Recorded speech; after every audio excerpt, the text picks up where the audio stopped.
All right, now, everybody. Quiet, listen to me. We're going to start a show. Now, some of you people have been with me before. You know it's going to be a tough grind, but we're going to have a show.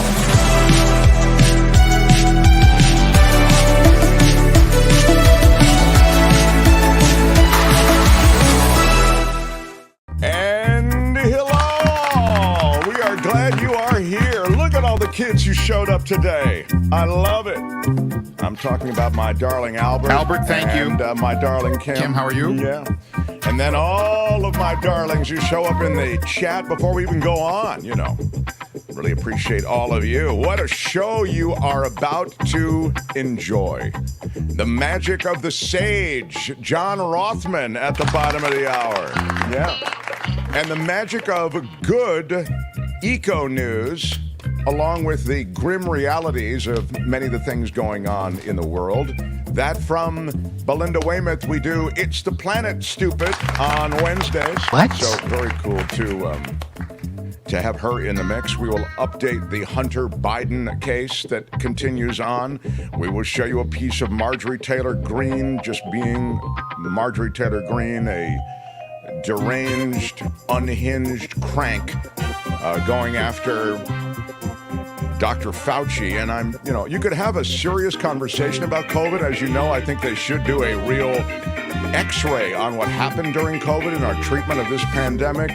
But having said that, Marjorie Taylor Greene didn't do that, of course. She just chose the moment to go after Fauci and feed the fires of hate.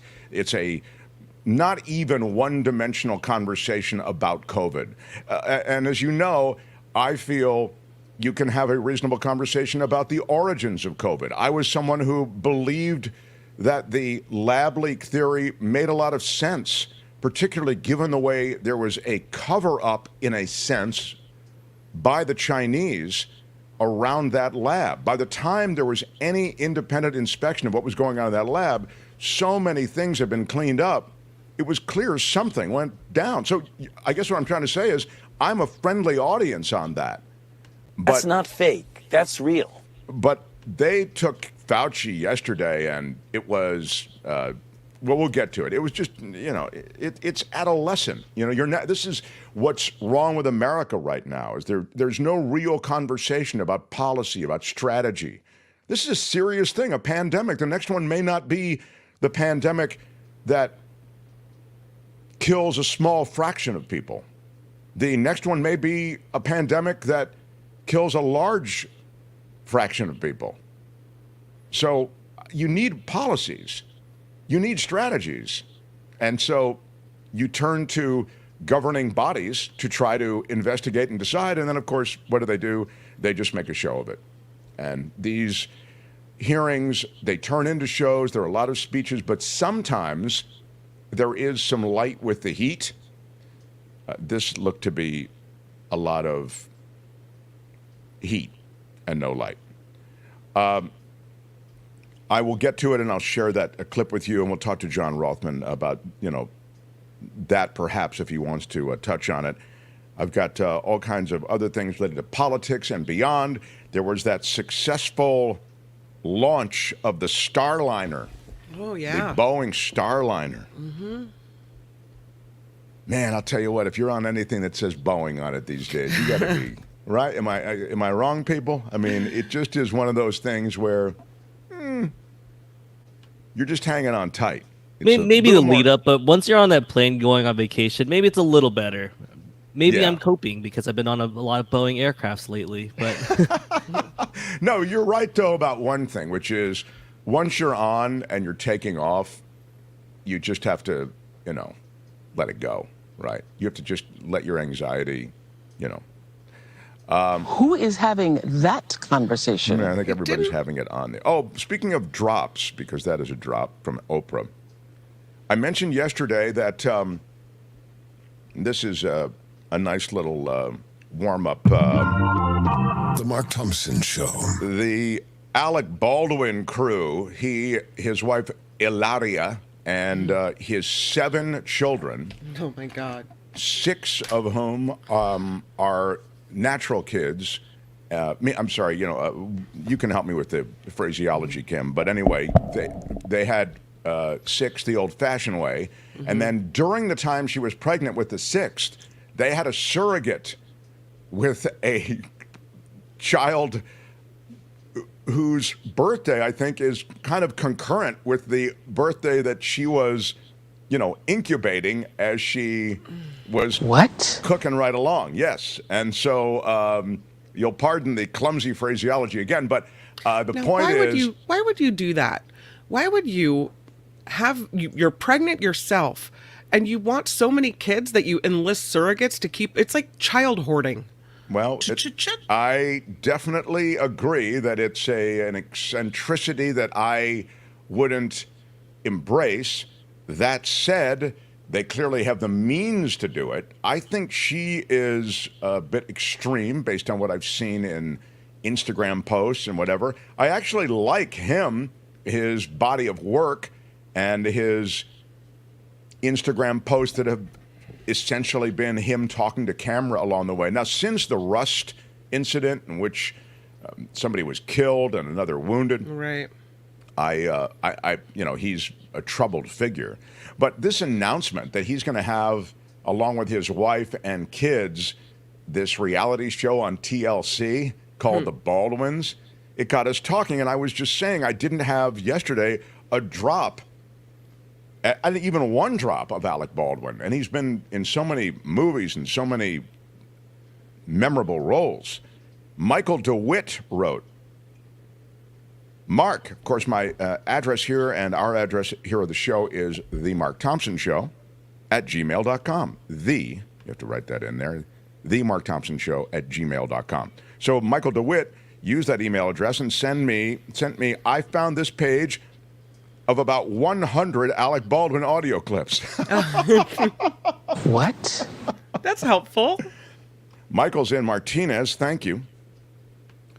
And sure enough, the... Attention. Do I have your attention? That's a good one. Yep. That is a good one. There are a bunch of good ones on here. I've been in this business 15 years. Yeah. Wow. AIDA, attention, interest, decision, action. Yes, I like that one too.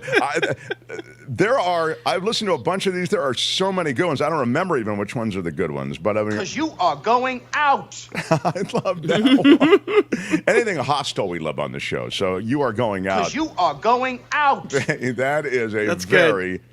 Strong one. Here's a great one for Albert. You certainly don't, pal, because the good news is you're fired.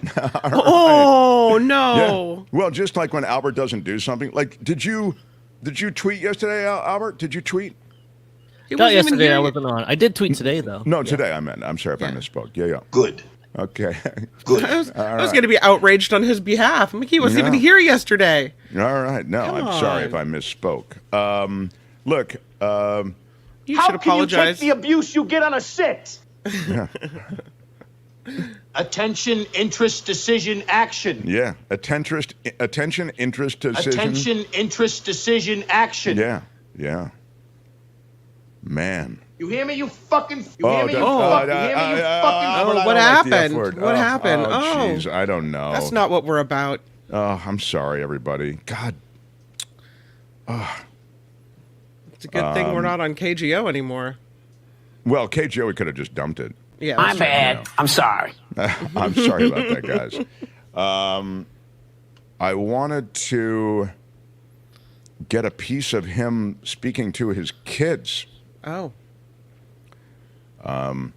He's got those 7 kids. This reality show is going to be wild. You certainly don't, pal, because the good news is you're fired. No, that's him speaking to his kids. He's tough. He's really tough. Yeah. And I'm here on a mission of mercy. All right.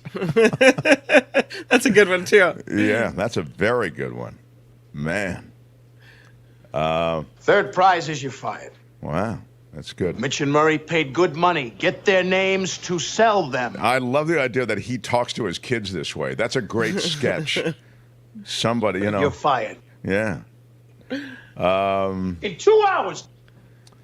And you're nothing. And you're nothing. That's a good one. Yeah. Get them to sign on the line which is dotted. What's the problem, pal? Yeah. Anyway, I always like put the coffee down. That was the big thing. Put that coffee down. And that is really perfect for so many things. And, of course, it's from Glengarry Glen Ross. Put that coffee down. I don't know. Thank you, Michael, for sending us all of these things. And there's never been I anything certainly like don't, this. pal, because the good news is you're fired. Yeah. Oh, my God. It's AIDA, Attention, Interest, Decision, Action. Okay, good. We'll get it. That is a little bit of Alec Baldwin. Thank you for your email. And The Mark Thompson Show. had another couple of emails. I think I'll try to get to those a little bit later. But that was the latest offering from Michael and Martinez. The Mark Thompson Show at gmail.com is our address. I'll get to the Trump stuff at the bottom of the hour with John Rothmann, and we will ruminate a bit and reflect on what's happening with Donald Trump. He is a blowtorch of hate, and he is just essentially kicking up as much dust as he can. We'll talk about some of that dust with John. Let me get this in before demonetization hits, says Louise. Yeah, that F word. The problem with the F word, thank you so much, Louise. And big shout out, by the way. Big shout out. The problem with me mistakenly playing that with an F word at the beginning of the show is it does get you demonetized. Mm-hmm. They oftentimes just they look at the first part of your show, particularly. There's all sorts of stuff about YouTube that we're just learning. And that's one of my understandings is, try to keep the beginning of your show clean, Then, but anyway.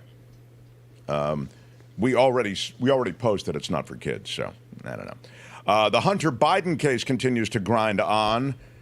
The details we'll talk to John Rothmann about as well. I mean, I have no problem with the fact that they are bringing charges against Hunter Biden. They're doing more than bringing charges. They're obviously, they've opened a prosecution against him in court. But I'd love to see him treated like a regular citizen. So I love these things that actually reflect the fact that the U.S. justice system can treat everyone the same way, even though we know it doesn't. But that no one's above the law, the much hackneyed and used phrase, particularly in view, I should say, of Donald Trump's guilty verdict. I love all those things. That said, it's an odd thing. I mean, I don't know what the true, and this is something I'll ask, we can certainly ask Rothmann about it, but I'll certainly ask David Katz about the same fate that might, that we wonder about in the case of Hunter Biden, that we wonder about in the case of Trump. That is to say, at the end of all of this, what is the guy's fate? I mean, will he go to jail? Will he be fined? What's going to happen? What's the penalty? For a normal person, what would be the penalty? There is a short up right now on our channel that essentially condenses David Katz's sobering message about what a normal citizen, an average citizen, not somebody who is president of the United States, would face, given the fact that you received 34 guilty.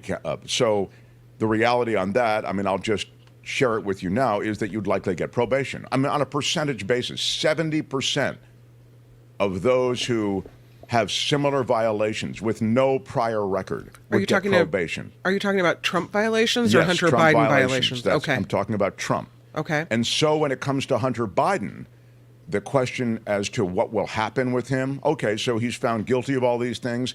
What will ultimately be the sentence, assuming, again, that he's found guilty? I've got to think it's similar, probation, right? Mm-hmm. I mean, so anyway. But meantime, there is a lot of smear and a lot of dirt that is kicked up. And look, that's what happened with Trump. I mean, you can't tell me that in the Trump courtroom you didn't get a lot of smear also. He's paying off a porn star. There's a bunch of details. The catch and kill scheme about the paying off McDougal, who's the Playboy model. He had a full-blown affair with her. So, I mean, there was a lot of dirt in that one. So, again, that's the uncomfortable details that come up in these trials, I think, are by now there's manifest evidence of it. So In the Hunter Biden trial, they're pulling up his ex-wife and his ex-girlfriend to corroborate drug use. It's getting ugly, and people are following it in much the same way, to a lesser extent, that they did the Trump trial. My argument, though, is that Hunter Biden wasn't and isn't president. Right. I mean, it shouldn't matter half as much, right? Because he's not in a historical position of being like a former president of the United States that's charged with felonies. It's certainly, it doesn't have the, I agree, it doesn't have the significance that the other case does, the other guy does, Trump. But as I say, I mean, there is a sense, there are 2 points. One is, there's a sense that no one's above the law, as I was saying. The second point is sort of, this is the crap that you get because your last name is Biden. Right. If the guy's last name isn't Biden, he's not on trial right now. Let's be honest. That's just a fact. So that's the other side, one might say, the poetic justice associated with the fact that you traded on and benefited from the Biden last name for a long time. We've seen millions of dollars actually accrue to you through the years because your last name was Biden. But now, Hunter Biden, your last name becomes a problem for you. And that's the reason you're in a courtroom. And by the way, this defense that he's launching, that's going to cost him a fortune.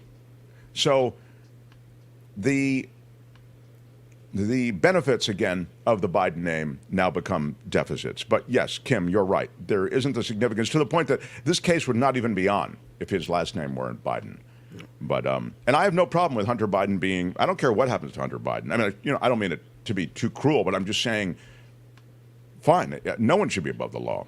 I do not believe that his dad, Joe Biden, traded on his name in any way that accrued to his financial benefit. I do think that there is an implied access that the son has, and that gains him favor in any number of different endeavors that he might be associated with in the business environment. And so it's no wonder that he served on the board of Burisma and is on these other boards. They're all trying to get access to his dad. We all know that. It's the reason that charities might get involved. It's the reason it's anybody who wants to maybe, possibly, some way get access to Joe Biden will try to do it through Hunter Biden. So that part of it is, I don't like it, but it's just the way everything is. I mean, it's not just politics. It's the reality of every business. I'm going to try to get to the dad through the son. The son's a good friend of mine.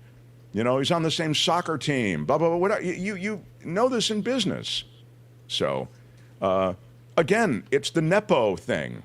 You don't love it, but it's just a fact. Yeah. So, there is breaking news out of New York City, and I want to give it to you because we have a couple of people. The Mark Thompson Show. Shout out to our New Yorkers. New York was going to charge motorists. I also mention this because I think it's sort of something that's being considered in San Francisco, where we have our origins. The show originated there. Weeks before New York was going to charge motorists to enter Manhattan's business district, the governor, Kathy Hochul, announcing just minutes ago that she is shelving that tolling plan. It was called congestion pricing. We have that in the Bay Area. Yeah. Does the Bay Area have it yet, or is the Bay Area talking about it, right? We have carpool lanes that you have to pay to get into during certain peak times a day. And if it's more congested and it's a peak time, then you pay more to use that lane than you would at other times. I see. Well, this would charge everybody essentially $15, as much as $15 to enter Manhattan during certain hours. So if you're going to Manhattan south of 60th Street, the fee would have been as much as $15. But the governor said that she was worried that putting in this toll to drive in this borough would create another obstacle to our economic recovery. So she shelved it for economic reasons. She said, let's be real. A $15 charge may not seem like a lot to someone who has the means, but it can break the budget of a hardworking middle-class household. This is a last-minute move on the part of the governor. And it was, let's face it, it's politically unattractive to embrace any kind of toll like this. And environmentalists like it, economists like it, actually, because the Metropolitan Transit Authority is in real financial trouble, and so this would have helped them bail it out with this supplement. But, I mean, they've been talking about this for so long.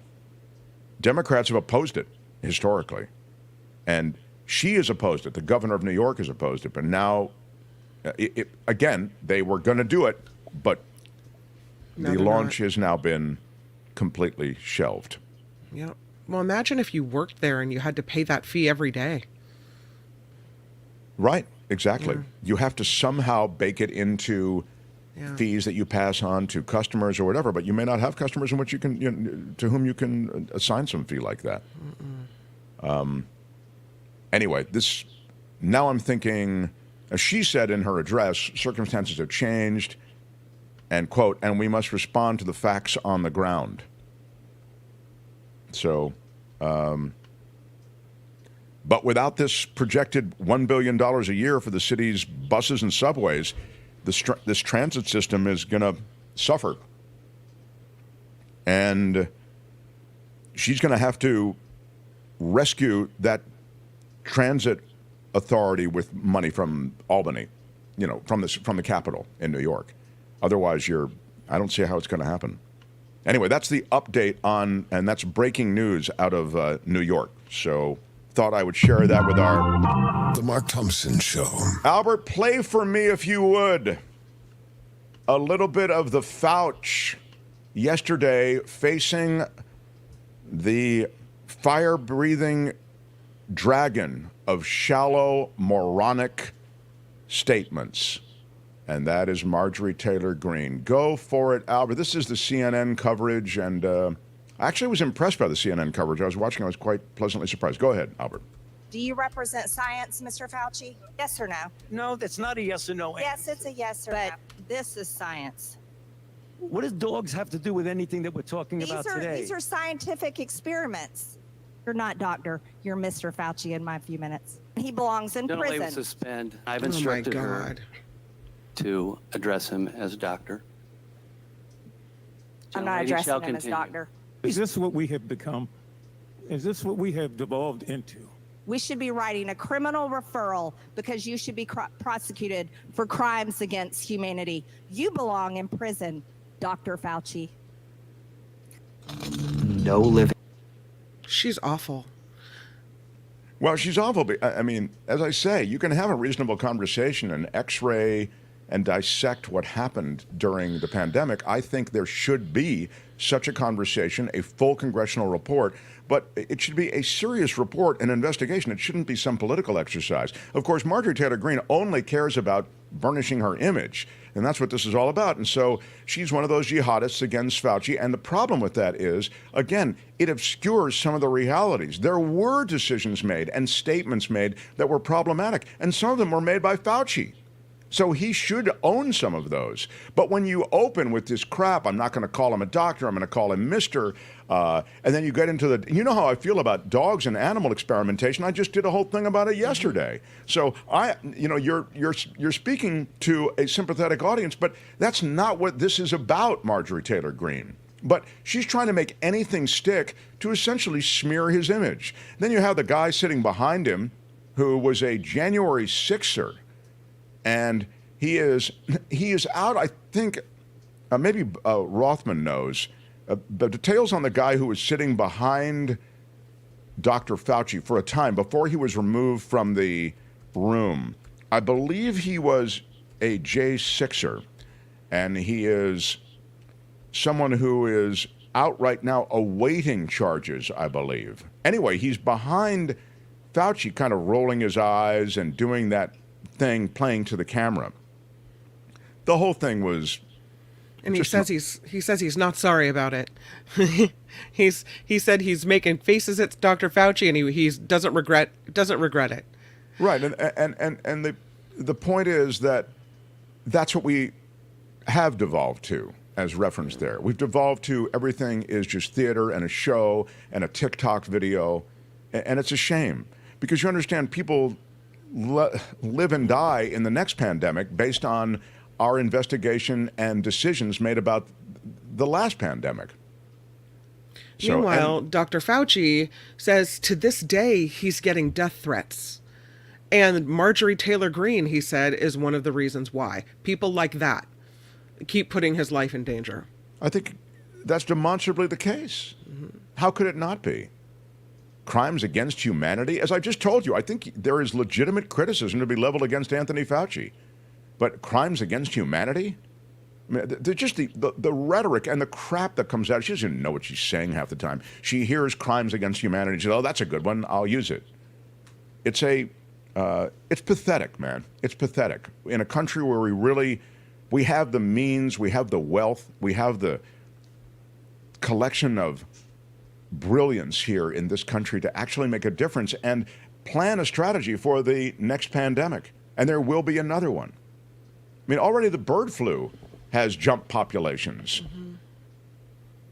So, bird flu jumps populations, becomes an infection that affects dairy cows, then a dairy worker is infected. I mean, that's exactly how these zoonotic infections begin, or viruses begin and take flight.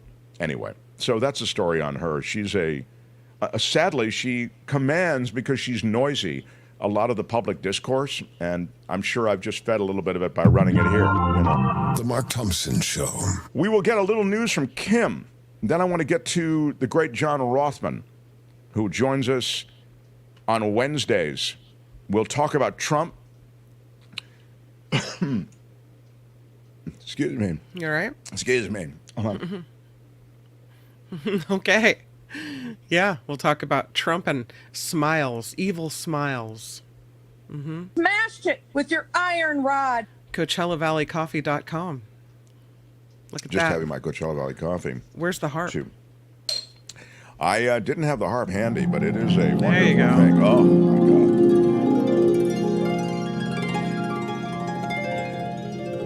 That Coachella Valley coffee is available to you, Mark Thompson Show listener and viewer. You go to CoachellaValleyCoffee.com. You put in our discount code, MarkT, and you'll get 10% off anything at all. If you want to buy their merch, you want to buy their tea, their coffee, whatever. They're a great boutique roaster. Everything is hand roasted, and I am drinking it now. I have a pot of it in me most days that you see me. I know, it's incredible. You'd think my hand would be shaking or something, but no. It's years of being fed black coffee from my mom. And then, as I've told you, my mother, who just celebrated her 94th birthday, Dad is in his own rehab thing. I'm going to go back and see them. He's hopefully going to make it to his 94th, which is in July.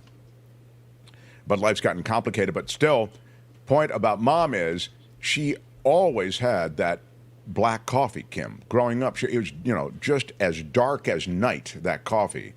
And I grew up with it, and I love it.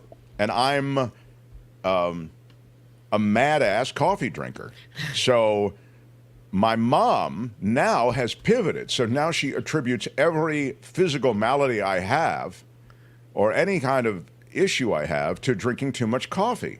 Sure. To which I always say, Mom, how do you think I developed a taste for coffee? I mean, my mom has coffee available 24 hours a day. Hot coffee. That's not an exaggeration. You want coffee at 3 a.m., just go down to the kitchen. It's there. It's hot in the thermos. Now she's been moved to this assisted living. She moved. I shouldn't say she's been moved, like I picked her up and moved her. But they have in the lobby of this place like this Starbucks type setup. It's pretty funny. So she can still have her coffee. So anyway, long jag on coffee. That's what we do. Kim's News and Rothmann joins. Mark Thompson Show. The Mark Thompson Show.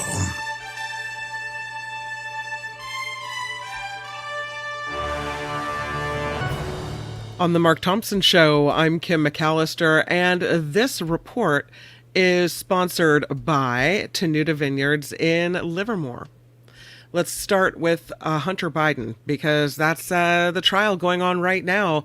And now his former partners are testifying in his federal firearms case in Delaware. The president's son accused of illegally buying and possessing a gun while being addicted to drugs in 2018. The prosecution called his ex-wife in an attempt to show that Hunter Biden was using drugs when he bought his gun. After that, they called his former girlfriend to talk about drug use. Hunter Biden has pleaded not guilty to the 3 charges. Democrats are confronting Republicans over reproductive rights. The Senate set to vote today on a bill that will prevent states from passing laws that limit access to contraception. Massachusetts Senator Ed Markey, who sponsored this bill, told reporters today Republicans will have to show America where they stand on this issue. Most Republican senators oppose legislation, arguing it's unnecessary and amounts to government overreach, making it very likely to fail today. Government overreach? You've got government overreach already. You've got government overreach preventing women from having command over their own body. And then this makes total sense that this would be threatened next. Contraception. This country has lost its way, and the extreme right and activist judges on the Supreme Court have really lit this fire, and it is burning and will consume, I think it will consume contraception unless something is done. So bravo for Congress, in this case the Senate, for at least bringing this up and trying to get it on the record. There's an issue over a smile. Former President Trump criticizing President Biden's so-called sick smile when reacting to a question about Trump's conviction in his hush money trial. Here's a Wednesday email to his supporters titled, "Do you see that sick smile?" Now, this isn't President Biden's smile. This is a Trump smile. It included an image of President Biden smiling and walking out of a press conference after reporters asked about the verdict. President Biden turned and smiled and then continued on his way.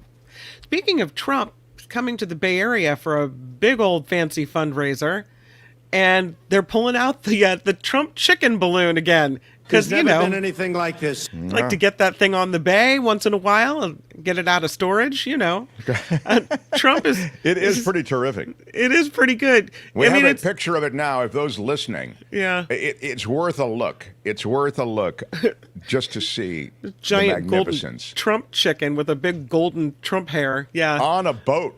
It's just, that says Alcatraz Prison Transport. It's a big boat, and it's a big chicken. With the Trump hair and it's pretty good. Terrific. I don't know what it costs to fill that thing up, but they have them in a warehouse and they're taking it out and they're blowing it up and just in time. Wow. Because Trump is going to attend a couple of fundraisers this week. He is going to be in San Francisco, so he wants that. He's fun. That's right. This is a big fundraiser with the tech bros. He wants that money. Saudi Arabia pays cash. Yeah. The visit comes just days after he was convicted of 34 charges in felony charges, I should say, in New York's hush money trial. Yeah, sorry about His that. first stop will be in San Francisco for a dinner tomorrow, where the tickets range from $50,000 to $500,000. Wow. After that, he'll headline events in Beverly Hills and Newport Beach. I don't think they have the balloon, though. So, Man. Makes his Bay Area visit a little more special. He's going to raise a lot of money. Yes, he is. From Super Libville. Everybody always thinks San Francisco is so libby-lib, but that's big money with the going for Donald Trump. I guess the people with the big money want to keep the big money, That, I think, is exactly that's right. how it works. Yeah. Someone did this to spoil our Christmas. Well, maybe that's what it is. I don't know. Heat in the Bay Area and elsewhere. Nearly 30 million people are under heat warnings in the west and the south today and into the weekend as well. Extreme temperatures will impact those in central California into Arizona and Nevada, as well as some of southern Texas. According to the National Weather Service, California's Central Valley could get triple-digit temperatures in some locations, and interior desert regions like Las Vegas could see 110 degrees by Thursday. This is a sign of what's to come, sadly, right? Oh, I don't want any more of that. I mean, these we live in the Bay Area just, because we like the fog rolling in, cooling us off every now and then. Right. Yeah, I don't know. A lot of people worried about Medicare as well, unfortunately. You know, things that you just kind of took for granted, didn't think that you would have to worry about. Older Americans are increasingly concerned about the future of Medicare. A West Health Gallup 2024 survey on aging in America says nearly 3 in 4 Americans between the ages of 50 and 64 are extremely worried about Medicare not being available when they become eligible for it. So. Jeez. I mean, the healthcare system in this country is just completely broken, and you know that you need a lot of money just to survive here is it's despicable in a country as wealthy as ours. Yeah. Amazon is closing 2 Northern California warehouses. The online retail giant saying goodbye to a San Francisco facility that is going to be next month. This month, rather, so it can build a bigger one nearby. Then next month, a Stockton location will shut down. The lease expires, but Amazon plans to open 2 new warehouses in that city. Officials say all workers being laid off will be offered opportunities to transfer there or take positions in Tracy or Manteca. So some closed, some open. They're doing some shifting around. You know how it goes. There's a state labor board again refusing to stop a strike at UC campuses. Thousands of grad student workers have walked off the job in the past 2 weeks over how colleges are handling the protest against the Middle East war in Gaza. The strike has spread to 6 schools so far in Santa Cruz, Davis, Los Angeles, Santa Barbara, San Diego, and Irvine. UC, University of California officials want it declared illegal. They sued the union this week, asking a judge to step in. No word yet on whether a hearing will be scheduled to present any evidence in this case, but it's getting pretty ugly at the UC campuses. So, the Los Angeles County Board of Supervisors is demanding action after a rise in encounters between residents and bears in the San Gabriel Valley foothills. Yesterday, a board voted to ask the California Department of Fish and Wildlife to add more staff specializing in bear-human encounters to that area. Supervisors hope that'll cut down on response times. They're also asking wildlife officials to come up with a more targeted regional response plan for this area. We've seen it over and over again. Bears at the swimming pool, bears stealing Oreos. There's over and over again with the bear encounters in this zone. The retired NBA player and current broadcaster J.J. Redick is reportedly the front-runner for the Lakers' vacant head coaching job. Yeah. A new report from The Athletic says the Lakers are focused on Redick and New Orleans Pelicans associate head coach James Borrego. Redick, who retired from the NBA in 2021, has only coached basketball at the youth level. The Lakers are not expected to officially hire a head coach until after the NBA finals are over. The earliest the series could end is June 14th. So we'll see whether he gets the job. Kamish, do you have a thought about J.J. Redick? Yeah, he was a star player for Duke, and if he's the head coach for the Lakers, he might officially be the most hated person. Thank you. Why do you say that? I just think a lot of people don't like the Lakers. Oh, I see. I see. Yeah. So he'll get Lakers hate, and then he'll Lakers eventually get his own hate. Duke hate. Yep.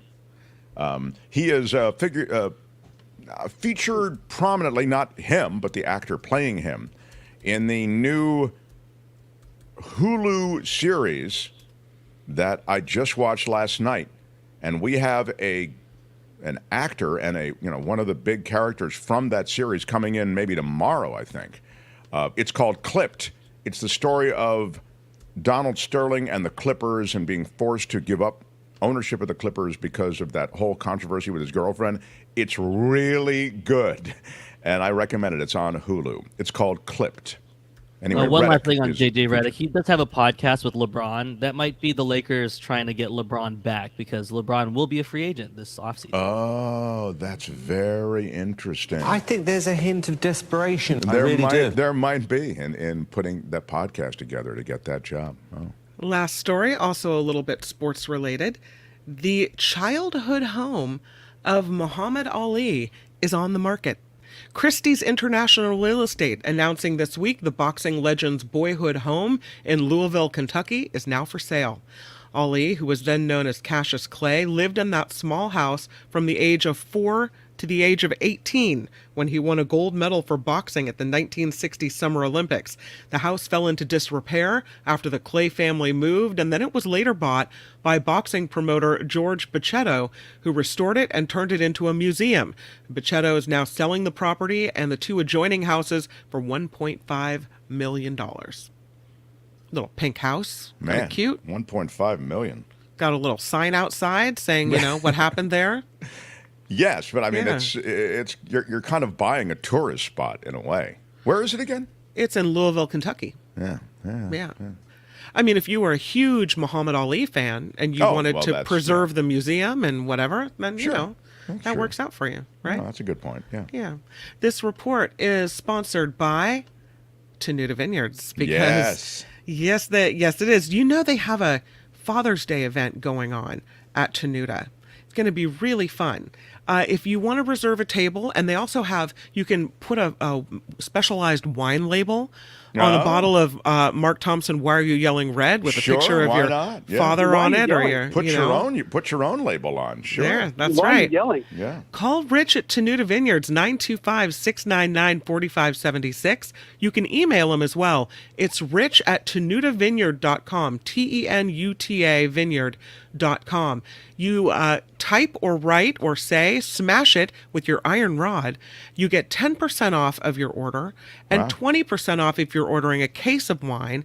And check out the website because you can see all the wines there, kind of figure out what it is you'd like to order. Oh my God, now look at that website with all those wines. TenutaWinery.com. Which one do you use, Mark Thompson? Yeah, there's 29 choices there. They've got 17 reds and 12 whites.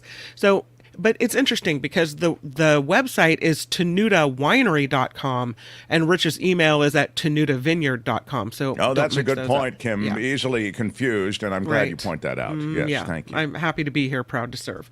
I'm Kim McAllister. This is The Mark Thompson Show. They had to close down an entire radio station to silence him. And now he's here. Ladies and gentlemen, Mark Thompson. Feel it in your soul. The Mark Thompson Show. Oh, girl, baby girl. This is Mark Thompson. Hey, which one do you use, Mark Thompson? Don't even play.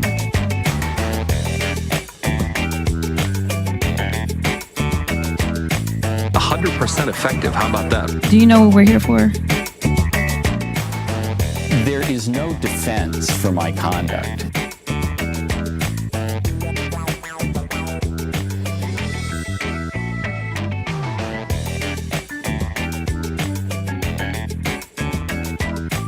Joe Fish, Sal the Shoemaker, Joe Box, and Little Anthony. Attention. Do I have your attention?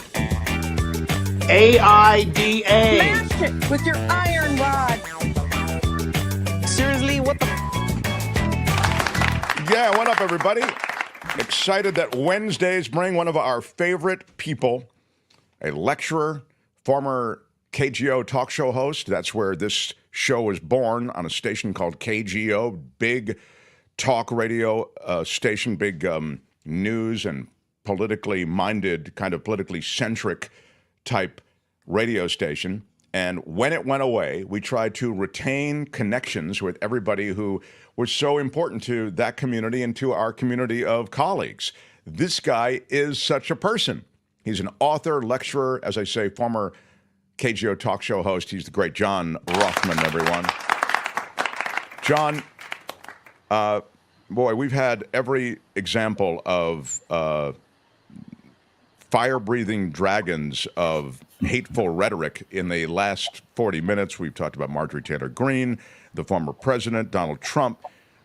He looks to be saying everything and anything to just smear and kick up as much dirt as he can, even dog whistles to violence, meaning he'll say something like, I don't think people are going to stand for this. He's and you can always, he's very clever. You can always suggest, he didn't really mean it that way. But as you see white nationalist militias regaining power, regaining strength, we talked about it yesterday. There was a great piece in Axios that really laid it all out. And Reuters did an even bigger piece on white nationalism and these militias that are building again across the country, and they are regaining strength. All of this rhetoric meeting that kind of phenomenon in America, I'm concerned about it, and I'm wondering how it's going to manifest itself with this next election. No, I share your concern. Donald Trump is a danger to American democracy, and the case needs to be made by the Democrats and by those who are independents, and yes, by Republicans, that Donald Trump is unfit to be president of the United States. The fact that the Proud Boys are coming back and they say they're ready to campaign for Trump and do whatever he wants them to do should be an illustration to all of us of the danger of the Trump movement. And you and I agree on that. And I witnessed this week the testimony by Anthony Fauci and also by Merrick Garland. And I must tell you, the reflection of paranoia I was so appalled by the Republicans, I can't even begin to tell you. Well, so, the Republicans also, just because you mentioned it, John, didn't mean to interrupt, but when you talk about somebody should say something, and you have to keep this in the dialogue, and Democrats have to hold them accountable, and Republicans have to step up and hold them accountable. Of course, as you know, it's just the opposite. They've fallen into line. They get in almost literally a uniform with the red ties and the dark suit, and they show up to his court case. They show up to his case in Manhattan. And that's why he has to lose, Mark. That's why he has to lose and lose big. And that's why the Democrats have to take the House of Representatives and retain control of the Senate. We're fighting a battle for the future of this great country. You mentioned the Senate. I am concerned about a seat that normally would not concern me. And I'm not a dyed-in-the-wool Democrat. I'm a registered independent. But I wonder about New Jersey, with Menendez stepping aside now, running as an independent because he wants, I think it's a fundraising thing. He just wants money to pay for his court cases. Menendez is a corrupt guy. But that said, you see some Senate seats vulnerable, and the Democrats may lose the Senate. Am I right, I hope John? not. They've got to campaign vigorously. And my hope, and I really believe this, is that as the campaign progresses and the Republicans articulate their points of view, particularly at the convention and post-convention, that the American people will wake up to the danger. And may I tell you, I hope that the Republicans suffer a crashing defeat and that as a result, they have to rebuild their party, and hopefully they will rebuild their party and brand it differently. I always remember, and I've told you this before, that Donald Trump Jr. on the ellipse on January 6th said this is no longer the Republican Party, it's the party of Donald Trump. And we must prevent the Republican Party from falling into that abyss. So I'm hopeful. I must say I was horrified by the Republicans in the House of Representatives, both in their interrogation of Anthony Fauci and Merrick Garland. They reveal themselves to be morally bankrupt. And this is not the Republican Party that I grew up in. This is not the Republican Party which I teach courses about. So the Republican Party has to be restored, or else this country is in deep trouble. Well, you and I part company on that, because I think the Republican Party is not around anymore. The Republican Party that you may look back wistfully at it. I think the Republican Party has been broken for a long time. That's exactly why it has to be rebuilt. You and I agree completely. The Republican Party has to reclaim its soul. It's funny. I mean, this is a digression, and I will get to Biden and the Wall Street Journal piece. Yes. But I wonder what you mean. You say that a lot, John, and I have such immense respect for you. I always kind of do think, well, what does he mean by that? I mean, because the Republican Party doesn't represent any ideals that I hold dear, that I can, I mean, I don't I see. agree with you, but that means the party has to restore itself. Remember, The Republican Party went from being a right-wing party to a centrist party to a even more central party under President Eisenhower. And then they reverted back to Barry Goldwater. And then they came back with Richard Nixon and Gerald Ford. So, look, this is a two-party system in this country, and that means that party has to function. I believe, and maybe I'm wrong, but I believe that if the Republicans suffer a crushing defeat, they will have to rebuild the party in the image which is more centrist for the American people. I see. So when you say rebuild, you're talking about the party reconstituting itself in a different way, really, than much of the right now it's extremism. the party of Trump. It has to go back to being the Republican Party. Well, and I would never be a Republican today. You understand that's not my political ideology. But before Trump, John, you had these extremists who are in the court. Right now, the court is populated by extremists who didn't get appointed there by Trump. I mean, I get it. He got 3 appointments, but prior to that, you had Republican appointments that were quite concerning. I mean, George Bush. That's why I would never vote for the Republican Party. Yeah. I mean, it's very clear. The days when an Earl Warren, who was a Republican, governor of California, that's the kind of republicanism that I'd like to see restored. But there's no point belaboring the point because at the moment, Donald Trump has a stranglehold on the Republican Party. Yeah, I mean, you're right. And I always just wanted to tease that out with you a little bit because I've heard you say it before, but now I kind of understand what you mean. And you'll hear me say it again and again and again. Yeah. Talk to me about the Biden campaign. First of all, Hunter is being prosecuted in a way that likely would never occur were his last name not Biden. He certainly, I was making the point in the first half hour, he certainly gained a lot of things, including millions of dollars as a result of his last name being Biden. Now he gets a court case because his last name is Biden, and it's, while maybe largely a political exercise, maybe they can win on the X's and O's. What's going to happen here? Well, first of all, Hunter Biden is not Joe Biden. And the Hunter Biden case is of little concern to me, except that he should get the justice which he is entitled to, innocent or guilty. And that's what will happen.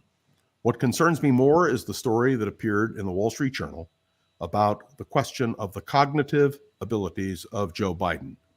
He is, at this moment, in France to celebrate the 80th anniversary of D-Day. And by the way, one of my favorite films that dealt with D-Day, and I hope people watch it, The Longest Day. It is a fascinating film. But having said that, if Joe Biden is unfit, then that has to be revealed to the American people, and the Democrats will have to deal with it. But I don't think Hunter Biden is a question. I think it's a tragedy. You know, Mark, I have 2 sons. I'm not accountable for what my sons do or have done. I'm not accountable for their what they do because they have to be responsible in their own lives for what they choose to do. And I think to hold Joe Biden responsible for what Hunter did is a mistake. Did Hunter Biden abuse the fact that he was the son of the vice president and then a president? Absolutely. Is he an addict? And those of us who've dealt with people who have addiction understand it's a sickness. That's a simple reality. I want Joe Biden to run a campaign vigorously based on the issues and the stands that he's taken. And if he is incapable of doing it, the Democrats will have to find somebody else, and that will probably be Kamala Harris. The Wall Street Journal piece, first of all, I'd suggest, and I have not read the entire piece, I've only seen excerpts, but I have 2 things to say. First of all, the Wall Street Journal has a political bent, and the political bent is toward the GOP and away from the Democrats. That may or may not inform this. It's interesting in the piece, and I'm seeing all the various quotes, it's Republicans who seem to be quoted liberally in the piece about the. Of course, it's Republicans about the cognitive acuity of the president. Now, it should be said, and this is the second point. I'm always looking for evidence that the dude is not like completely there, or so I watch the back and forths that he has with various members of the press. I listen to him speak for an hour on these podcasts with people. There's no script there. There's no prompter. And he seems fine. I mean, we agree. Yeah, I really think Democrats wish that he were 18 instead of 81, but he is 81 and his age is a factor, and who is vice president will matter. But I agree with you 100%. 100%. The Biden campaign manager, Julie Chavez Rodriguez, brushing back the premise of the Journal story, asked about it this morning. She said, as someone who has spent and continues to spend a lot of time with the president and continues to, I think ensure that I'm living up to sort of his strategic approach at every turn. I will say that he is, just one of the strongest leaders I've been able to engage and to be able to work with and to advise. I mean, she's the campaign. Issue, Mark, the issue is that he's 81 years old. Right. And that's the issue. No, the other dude's 78. I mean, to me, ability. it's 6 1/2 I mean, it really is. I don't. Well, Donald Trump is almost 80. This is simply the reality. And on some level, I'd suggest, respectfully, then I'll shut up and let you talk, but I'd suggest that it's a question of policy. It's a question of strategy. It's a question of perspective. I don't care if the guy running against Biden is 45 years old. If it was a 45-year-old Donald Trump, this corrupt, lawless, feckless man who is only in it for himself and hires his corrupt cronies to be cabinet officials and will essentially sack the country, it wouldn't matter to me whether he's 45, 95, 65, etc. So I know you're right. And the simple truth is that Donald Trump must never sit in the White House again. We are going to have an opportunity at the end of this month to see Donald Trump and Joe Biden on the same stage. They will have a debate. And I think that will be critical in establishing the credibility that so many people seek in who they vote for. May I tell you, I could never vote for a person who was convicted, a convicted felon on 34 counts, and a man who clearly is as corrupt as Donald Trump is. But as I like to say, don't confuse people with the facts. And the Donald Trump movement is a cult, and they don't care. This probably isn't the time to say this, but I'm going to say it anyway. I need to see what somebody's convicted of. I need to see a candidate. I think there are people running around with low-grade felonies who probably could lead any number of public bodies and who could help craft public policy quite responsibly. Just because someone's a felon, to me, doesn't necessarily mean that they can't do a job. I'm only talking about Donald Trump, for heaven's sake. Right, no, I get it. The That's man what I'm talking. is I get completely it. And so this idea somehow that people are going, well, he's a felon, I would never vote for a felon, it becomes a proxy argument for I don't want to vote for Trump. I get it, but I'm just saying. No, I'm not sure it's a proxy argument. With all due respect, there are many Republicans who are indicating that. How do you think it is that Nikki Haley got 22% of the Republican vote in Indiana? It is because Republicans uniformly, I think, reject the notion that Donald Trump is a moral person. What they are saying is that they agree with many of his policies.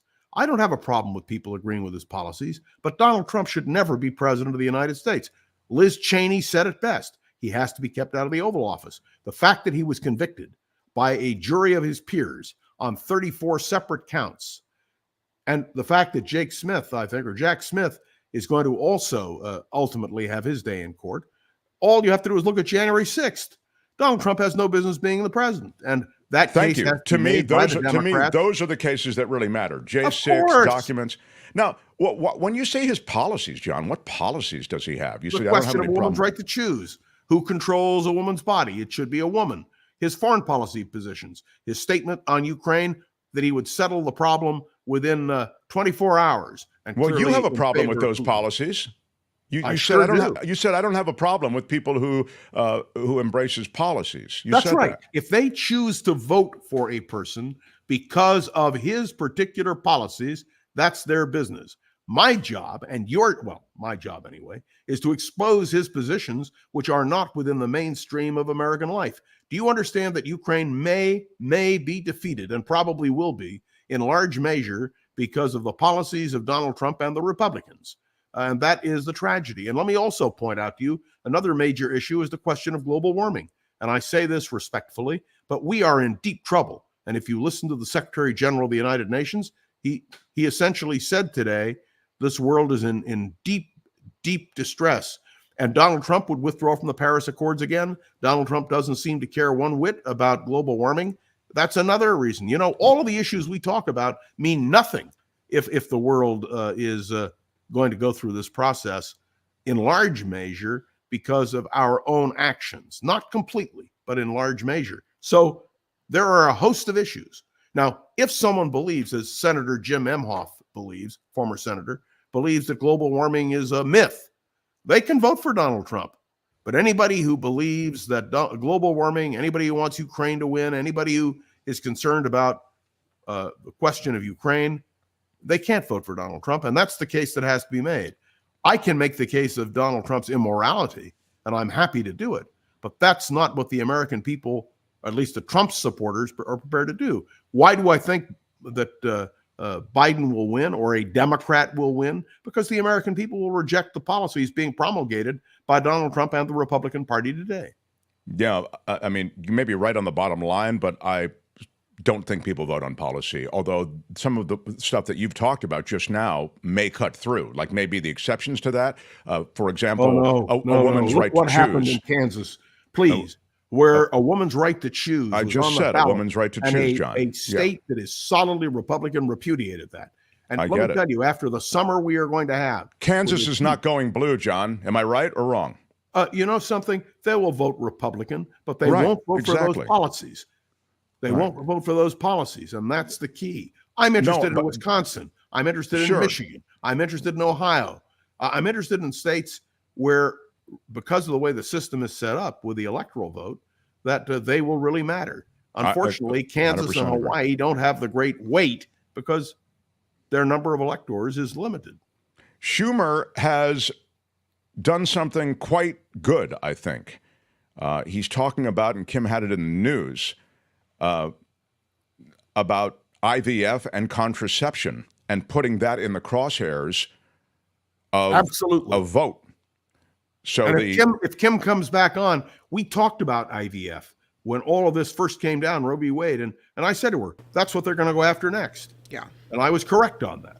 And I know it's hard for people to grasp, but that's where they are. And the next thing is contraception. They want to limit contraception. Well, this is something which we better understand. The Supreme Court, by the way, is going to play a central role. We will have, before the end of the month, a series of Supreme Court cases, including the abortion pill. Will that be available? We will have the question of presidential immunity. And let me say a quick word about Samuel Alito and Clarence Thomas.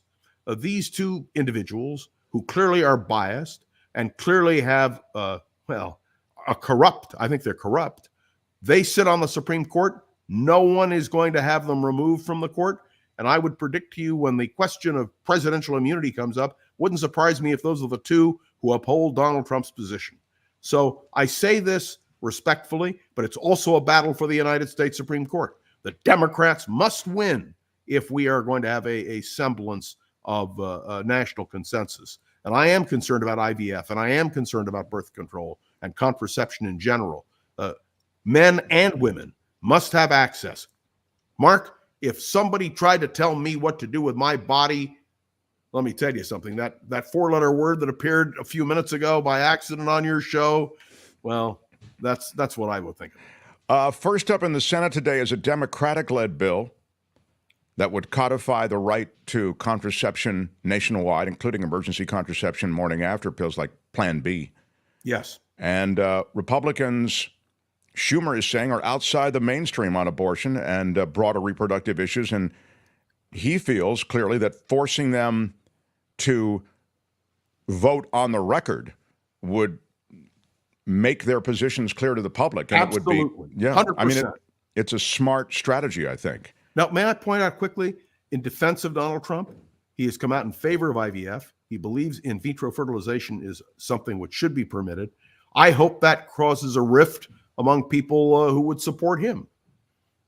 Well, I mean, he changes with the wind. He knows that politically it's a less viable position, this ridiculous right-wing activist 100%. position on contraception and 100%. IVF. So I don't believe anything that the man says. As long as he's not in the Oval Office. Remember, he made a pledge that he would put justices on the Supreme Court who would rescind Roe v. Wade. Every American must understand, and if I were putting together a Democratic strategy, I'd be playing those words over and over again. That's the reason a woman doesn't have the right to choose, and that's why Donald Trump has to be repudiated, among other reasons. Right. I think that's so well said, that he needs to own that which he was claiming he wanted to own. And I love that you mentioned global warming and the climate crisis. It's a chaotic situation that is being made more chaotic by the resistance of the developed world to really do things aggressively. And we're going to be in this punishing heat dome that's taking charge over the West. I mean, this is sort of short term. That's weather, less climate, more weather. But these sorts of extreme weather events during which places in the West particularly, but also nationwide and worldwide, will see record heat and punishing heat and consequential heat, meaning it'll affect agriculture, it'll affect life. It's going to affect us all. And if we don't get cracking on this, we're going to have a worldwide problem. Look what's happening in India with the climate crisis and their access to drinking water. Look at what's happening around the world. We must take a lead. And whatever people complain about Joe Biden, he's had the courage to stand up and say just that. I hope it isn't too late. Last thing I want to ask you about is what happened in Mexico. Once again, our south of the border friends whose world is informed by a strong patriarchy, the Latino communities there, as you know, are patriarchal historically. Catholicism, which is the dominant religion there, is a patriarchal faith. Women can't be priests. Women can't participate in any number of the religious rites historically, and it continues to be the case. And so they elect a woman as their president. And I'm wondering if you could speak to the world south of the border politically. They have many women, as you know, in judicial positions of power, as well as in legislative positions of power. Let me point out the new president was mayor of Mexico City. Those of us who have spent time in Mexico City know she was a very successful mayor. She wasn't elected because she was a woman. She was elected because she had a record that was frankly very productive and very useful. Will she succeed in Mexico, which I would remind you is riddled with corruption, which is riddled with, a variety of problems, including political assassinations and disruptions, which we saw in this last election. But I have every hope that she will be as successful as president of Mexico. Remember that a president serves a 6-year term. A president cannot be reelected. And so she will have that clean slate for 6 years to do what she can. If her record as mayor of Mexico City is any indication, I have hope that she will be a successful president of that country. She certainly has a lot on her plate. You're right. It's a cartel-ridden country, and that's it's only horrific. Getting worse. Yeah. Last thing, I like to always take a little hate in and respond to it. So here it is from Delwood. Mark and Rothmann are willing to die on the belief that Biden will suddenly pull out a victory by showing up in a debate as having a sharp mind. Our eyes tell us otherwise every day. I just gave you examples of my eyes not telling me otherwise. I think okay, Delwood, yeah. I want you to watch what happens tomorrow when the president speaks in France. I want to see what you think of his speech. And I would also respectfully say that we have never had in recent years a president who has accomplished more than Joe Biden. Joe Biden is a very effective leader, and you may not like him. I understand that, and I understand why Republicans don't like him. But I would suggest to you that history, comparing Biden's administration and Trump's administration, will be far kinder to Biden. If you ask me, Delwood, and I'll answer you honestly, I wish that Joe Biden were 20 years younger. I do. I think it would make a whole different approach. But, well, Delwood, I'd like to tell you something. I wish we were all 20 years younger. How's that? I mean, I would take 20 years, and look at me, I'm still a vibrant young man, John, and I would take 20 years off of my age right now. Just go ahead, take it off. As long as we're wishing for taking decades off of people's age, I want part of that. Listen, That's all I'm trying to say. The genes that you have inherited from your parents. Indeed. I'm looking forward to your 100th birthday party. Oh, thank you. John Rothmann, his podcast is Around the Political World with John Rothmann. I believe they rebroadcast this conversation typically in They do. And in that world, in that platform. I want to suggest again, I appreciated being with you last night. It was an excellent event, but I want to urge people to support Mark Thompson's program. And of course, you can hear me not only on Around the Political World with John Rothmann, but on the Voice of San Francisco. I do 10 minutes on each podcast, one talking international relations and national relations, and the other dealing very parochially with San Francisco. It's a lot of fun, and I enjoy it. And I'm very grateful to Mark Thompson and the Mark Thompson listeners for their support. And you can find it, subscribe at The Voice of San Francisco with John Rothmann. And of course, as I said, Around the Political World with John Rothmann. And here on Wednesdays, our pal, our brother, John Rothmann, everybody. Bye, With John. great pleasure. Bye. Ladies and gentlemen, I'm Shadow Stevens. This is the Mark Thompson Show. Keep it to yourself. Thank you, everybody, for being here. Yeah, all kinds of stuff going on. I don't know, where to start sometimes with that great Rothmann. He's not a big Trump fan, I've noticed. No. Yeah, he's not really much into the Trumper. Yeah. I mean, it's and I've noticed in the chat people like to take him on with the age thing. They like the Trump's too old thing, right? I mean, Biden's too old. I mean, Biden's I'm no math expert, but Biden is what, 81? Yeah. And then Trump is 3 years younger, right? Which, I mean, that to me is very comparative. Sorry, dude. Yeah, exactly. It's like half a dozen to one, whatever the saying goes. But it doesn't, it doesn't mean anything. They're both, in my eyes, they're really both the same age. It's true. And so it's in then your you start, eyes because they are, essentially. And then you look at other things. So all things being equal on the age front, let's move to the issues. So then age becomes irrelevant. Yeah. I'll try to pull out something. Randy says, Biden has some decent accomplishments as president, but at this point he's too old. Right. They're both too old, if you want to say that. Mm-hmm. Yeah. Okay.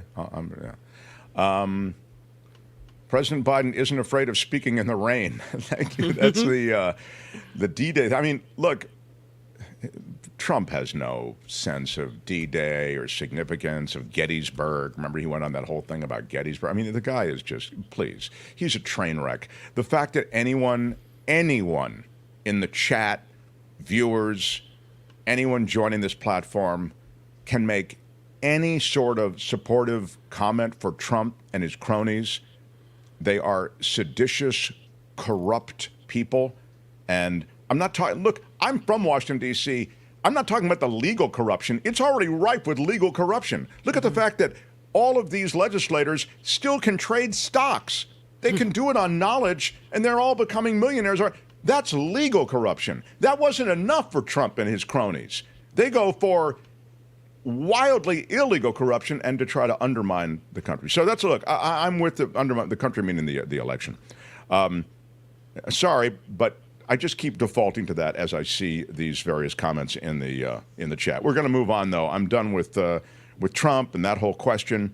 So I want to get a little more news from you. Can I get that? Yeah, let's do it. And then we will bring on Belinda with It's the Planet Stupid. But I have a Stories from the Sky before we get to that.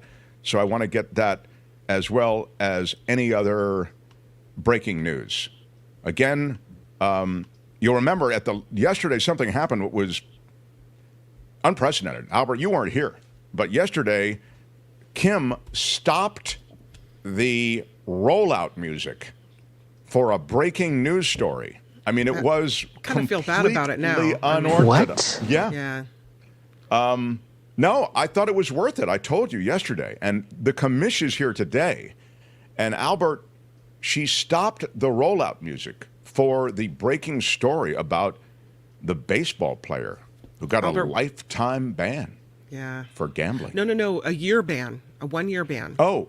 There's one baseball player in San Diego who did get a lifetime ban, but it was the Oakland A's player that I stopped the music for because he has a 1-year ban. Remember, it's the Pirates player, right, Kamish, that got a lifetime ban? I'm not 100% sure on this, Oh so my Kim might have God, to the commish! Google it. The commish doesn't know what the... Albert, thank you. You've got to get your bans straight, and I want to talk to you about this. I mean, it's NBA Finals, Stanley Cup Finals. Baseball could take a break for now. Okay, all right. Especially with my right. Giants doing so poorly. But, I mean, I'm right talking about lifetime bans because of gambling, commish. Yeah. It's probably some minor leaguer who's barely... It's the Padres' Tucupita Marcano. Yes. Lifetime ban. Yeah, all right. He's a minor leaguer, but that's a professional ball player. And... No, he bet when he was a minor leaguer, but he's a major leaguer now. Yeah, well, he's a major league guy who's not going to be playing baseball. Maybe was a major leaguer. Yeah. So. Anyway. All right, smash the like button like a boss. With your iron rod. We'll discuss all things. Kim's News, and we continue. Mark Thompson Show. The Mark Thompson Show.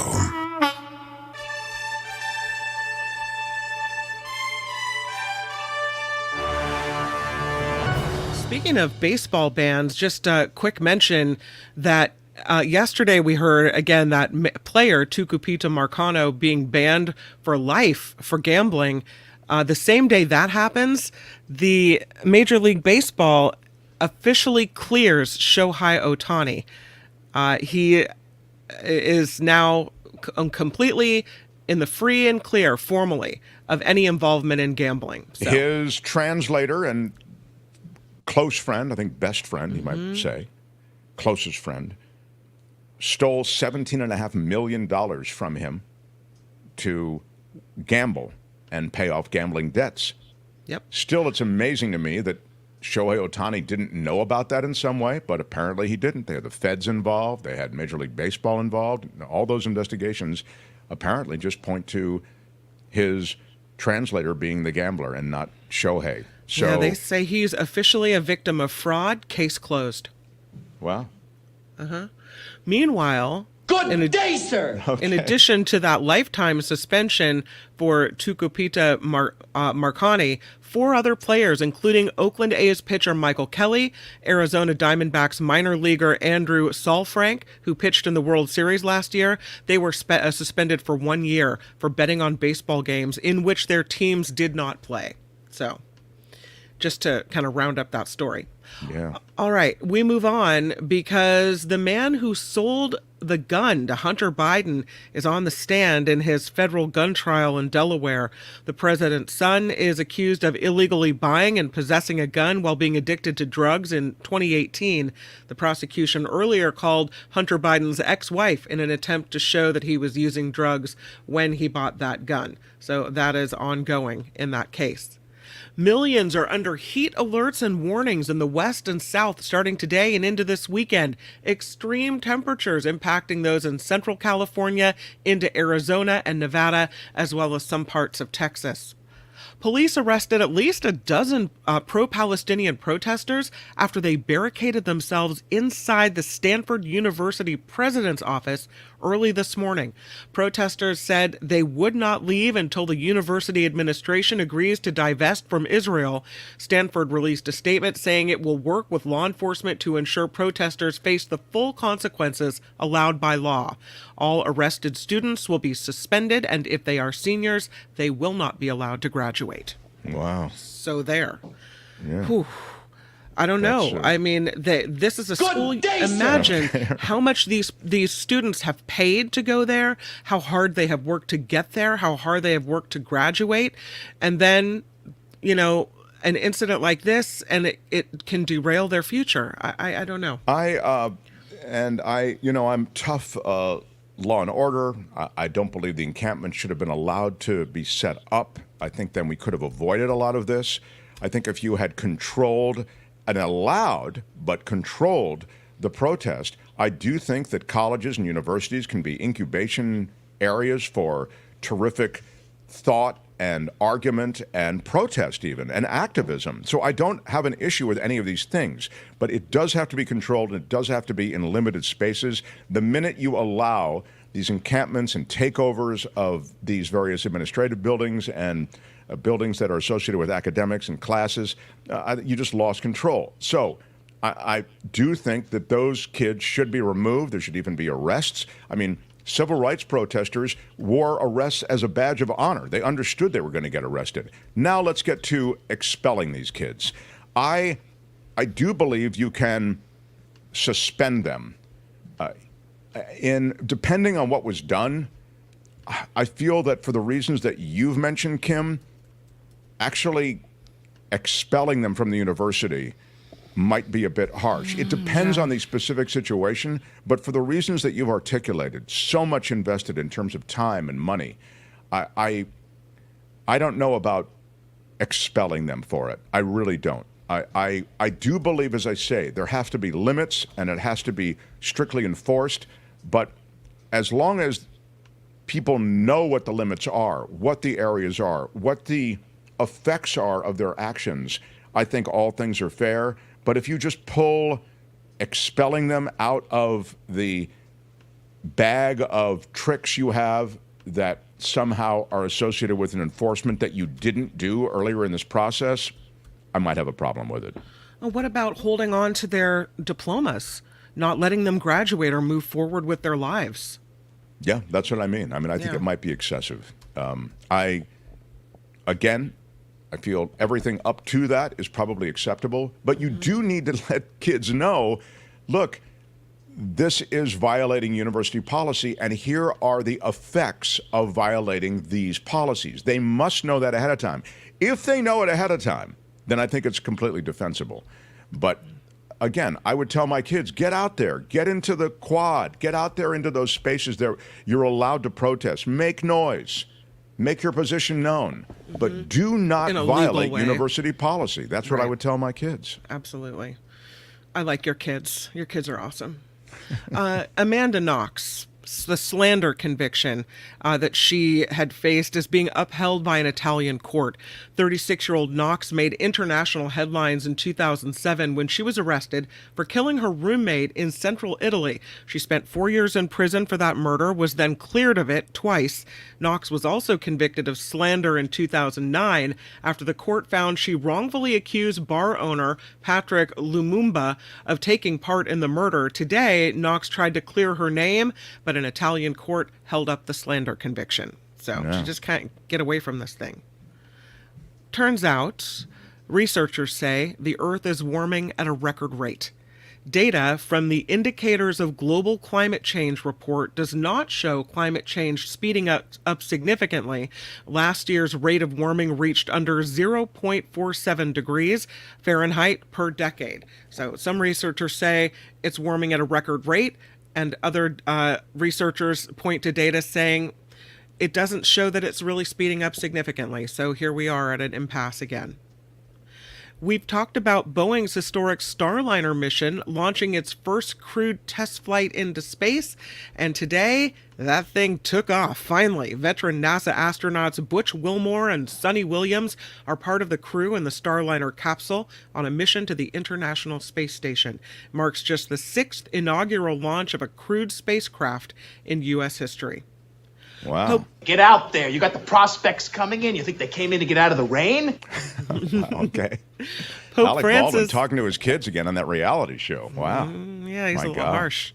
Coffee's Francis, for closers only. Okay. All right. I'll get the story out, I swear. Pope Francis says the risk for new global conflict increases as the memories of World War II fade. He issued a statement today marking the 80th anniversary of D-Day, which is actually tomorrow. Francis said the brutal memories of the past had given the generations that came after the desire to avoid new conflict. Francis said he hopes the 80th anniversary of the important turning point of World War II helps people find the desire for peace once again. Well, I mean, that's an appropriate thing for him to say, but sadly, it's also it's good to hear him trying to get the attention off of the last thing that he said privately, which was about gays and. Have I got your attention now? Yeah, exactly. Gays yes, the leaked thing. Yeah. So here's a story. Okay. I don't know if you ever are annoyed with people who take the shopping cart and then they just ditch it right where their car is and they don't walk it back to the little shopping cart area. So inconsiderate, right? Well, there's a single mom from Southern California who's now catching some heat on social media after posting a video explaining why she won't return her shopping cart. Leslie Dobson is a psychologist based in LA.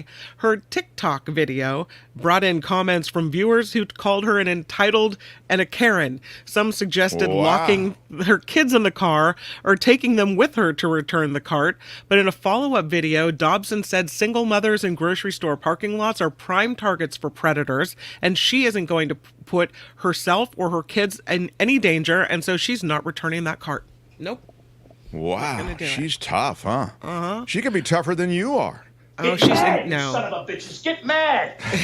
Wow. She's inconsiderate. No. I don't know. Take your kids I'd like to with see you. the two of you kind of Knock it argue off. with each other. If you know? take the cart, put the cart back. Coffee down. Yeah, God. it's on now, baby. People are so rude. Come on. This report sponsored by CoachellaValleyCoffee.com. Oh, it's a little bit of heaven in your cup. Time for a sip, Mark Thompson. Woohoo! I do love it. Oh, yes. I have it right here in my... Ooh, excuse me, everyone. There you are. Yeah. Something special. Now, do you make the coffee in your house, or is it usually Courtney that gets up and No, gets she does everything not. ready? She does not make coffee. In fact, her coffee making skills are really not well developed. Oh, I've same shown her over how here. to make like a regular pot of coffee, but this is stovetop espresso we've been making. We get our espresso machine back today. Oh. She's actually going to get that, and the amount of money that the espresso machine is costing just to repair it, and they refurbish it. It had been, I always call it the Ferrari of espresso machines, right? And it's as expensive to keep up and is in the shop as much as a Ferrari. 60% of the time, it works every time. Exactly. So we'll go to the machine espresso probably tomorrow just to welcome it back into the family. But no, the answer is I'm the espresso maker. I'll tell you the last thing. Nothing. I love the process of making coffee. I love it. I like the grinding. I like the damping down. I love everything. I really do. So for me, it's a ritual almost. I really like that about you. Well, you do use the good stuff there at the Thompson household, and we can all use the good stuff. CoachellaValleyCoffee.com, and we've got your 10% exclusive Mark Thompson Show discount. The checkout code when you load up your cart with goodness is Mark T. No spaces in there. Mark T, and you get 10% off of your total from CoachellaValleyCoffee.com. So enjoy it. I'm Kim McAllister. This is The Mark Thompson Show.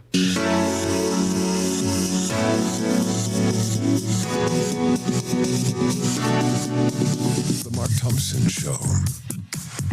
Smash it with your iron rod. Who's Mark Thompson? Hey, which one of you is Mark Thompson? What he's got going here is a situation. It's unbelievably offensive. Put up your pants, my man. Pull up those pants. Ralph Nader just sent me a book. Did he send you one too? I offer this sincere apology to you today. Everything is going extremely well. Calling me a liar? You know what you call him? You, sir, are a liar. You are a cover-up artist, and you are a liar. Liar, liar, your pants are on fire!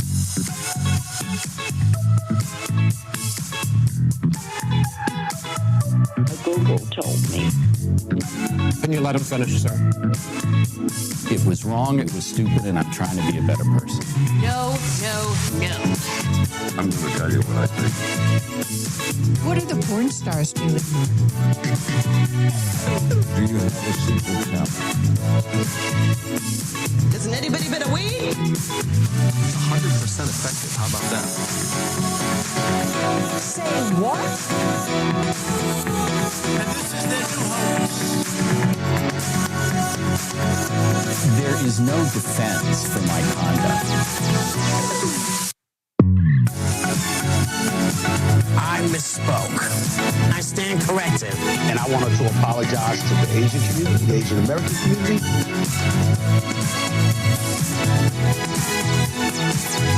Time's up, mother effers.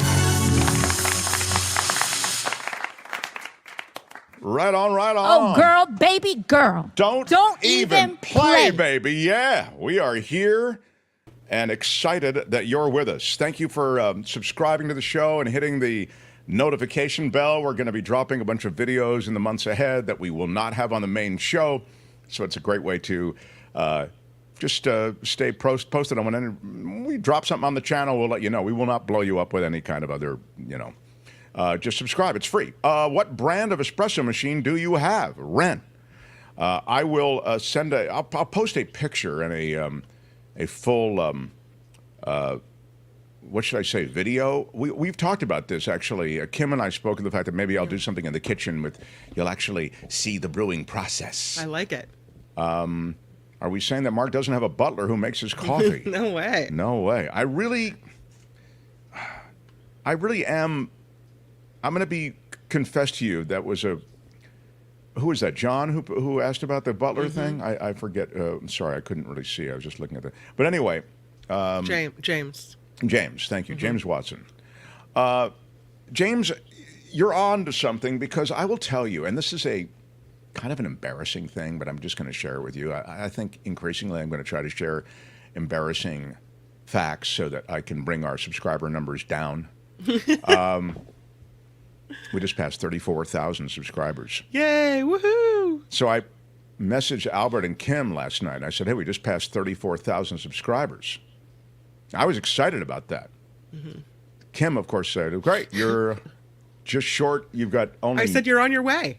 You're on your way to 35,000. Well, yeah. I'm like, on my way. I'm just, you know how hard I've had to work for 34. For 34,000. I'm not pulling the pom-poms out until 35. The only response would have been, I think, bravo, or wow, all right. Kim, how are you? Yeah. But Kim was like, oh, you're on your way.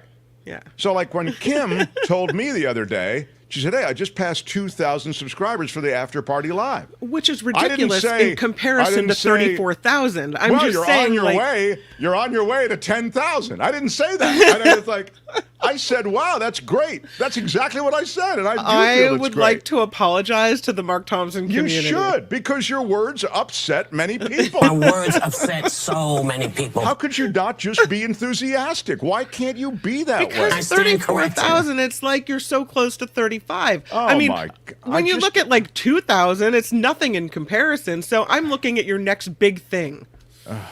Come on. I don't know. I'm on your side. I'm on Team Thompson over here. I don't know. Maybe. All right. Anyway, I was going to make a point about the butler. In a perfect world, I would have a butler.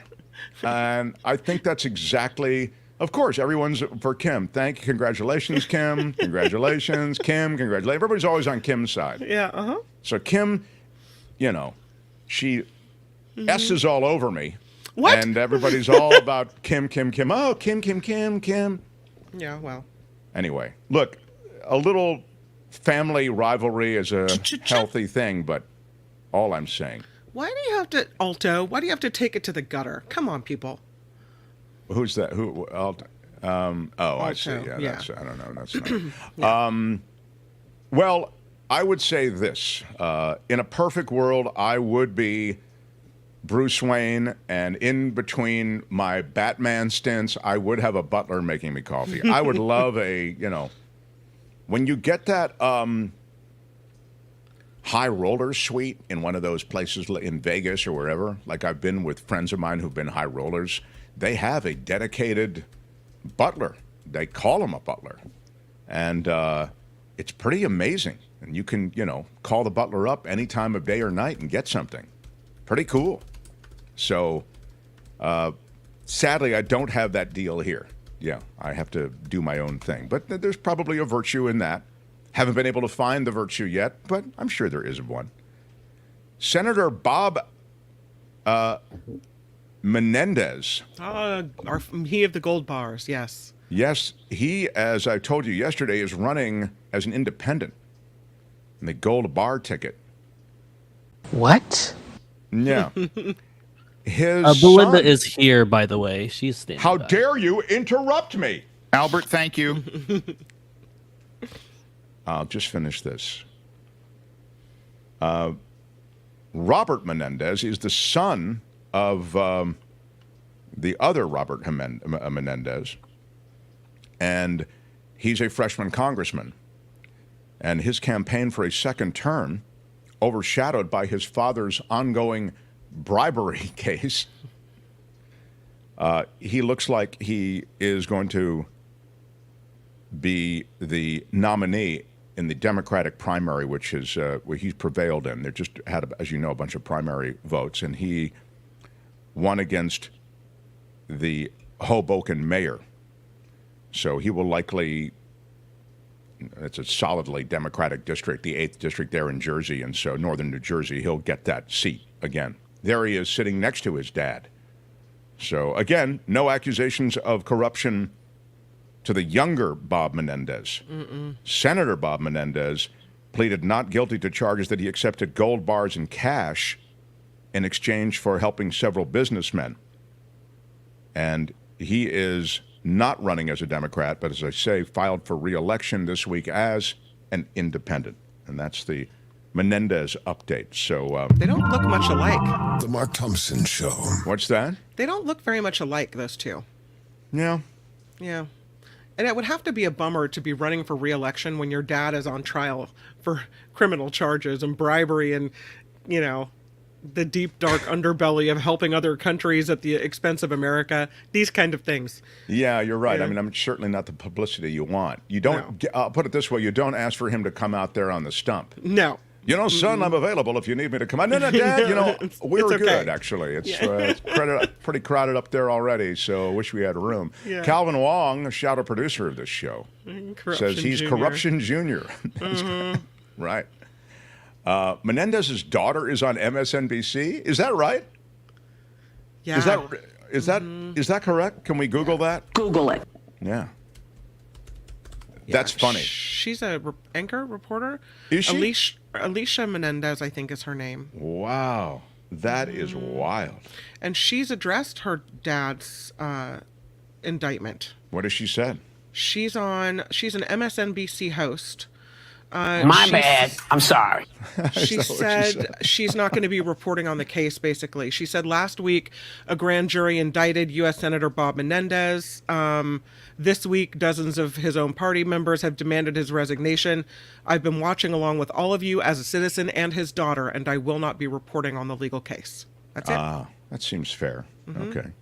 Quickly, I don't know why we've waited on this, Albert. Maybe you can explain that to me in the post session. Albert, thank you. But Luis, for a $5 super chat, Marjorie Taylor Greene should be handed over to the Gazpacho police for her wanton crimes against humanity. Yeah, against humanity. Yeah, she. Their envy, wonton killing. I don't know what a wonton killing is. I'm gonna have to look that one up. Yeah, but Luis is right. Thank you, Luis. Appreciate you always. And he was at the June swoon the other night. Big shout out.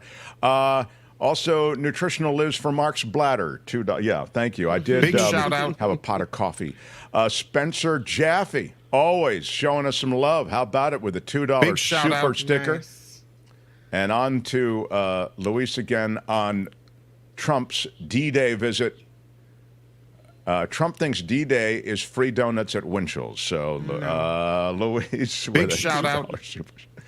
It is true that, thank you for swooning with us Monday, Professor Rothmann. It was wonderful to see you enjoying your podcast, says Luis. Big shout out. Luis is a big supporter today. Yeah.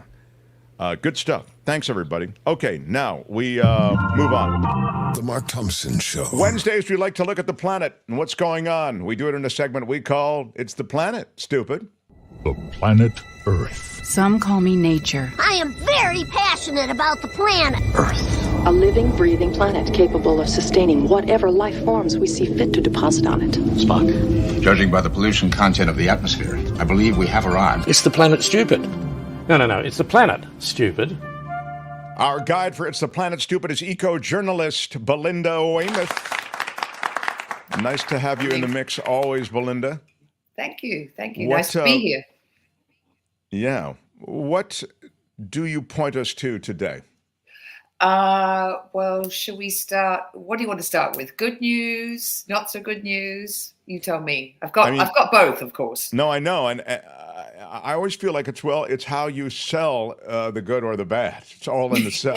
So I leave it to you. You're the Okay, salesperson. let's start with the good news, because I think this is pretty exciting. The new president of Mexico, drum roll, ladies and gentlemen, is a climate scientist. So she was one of the authors of the IPCC, the Intergovernmental Panel on Climate Change, that wrote, the seminal paper telling the world, or warning the world, about the burning of fossil fuels. So the fact that we have someone who has a doctorate in energy engineering in charge in Mexico, and she's been the mayor of Mexico City, so 23 million people. There she is, Claudia Sheinbaum, her name is.